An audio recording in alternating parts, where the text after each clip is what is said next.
প্রকাশ্যে ক্ষমা চাইলেন বলিউড অভিনেত্রী নোরা ফাতেহি। সারকে চুনর তেরি সারকে গানটি নিয়ে দীর্ঘদিনের বিতর্কের অবসান ঘটাতেই এই পদক্ষেপ তারকার। সম্প্রতি ভারতের দিল্লিতে জাতীয় নারী কমিশনে হাজিরা দিয়ে তিনি এই দুঃখ প্রকাশ করেন।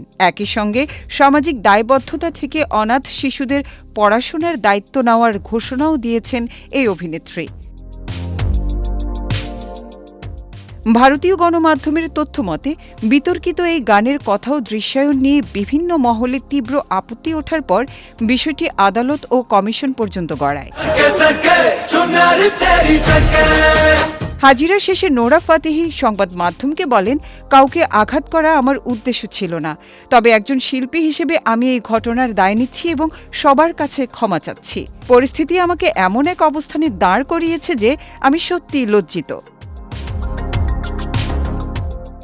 তিনি আরও জানান, এখন থেকে অনাথ মেয়েদের উজ্জ্বল ভবিষ্যতের জন্য তাদের পড়াশোনার সব খরচ তিনি নিজে বহন করবেন। মূলত কেডি দ্য ডেভিল সিনেমার এই গানটি মুক্তি পাওয়ার পর থেকেই সামাজিক মাধ্যমে সমালোচনার ঝড় ওঠে।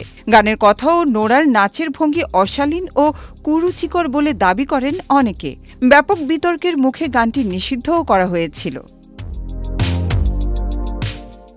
এই গানে নোরার সঙ্গে অভিনেতা সঞ্জয় দত্তকেও দেখা যায়, যার ফলে জাতীয় নারী কমিশন তাকেও তলব করে। এর আগে গত ২৭ এপ্রিল সঞ্জয় দত্ত কমিশনে হাজিরা দিয়েছিলেন।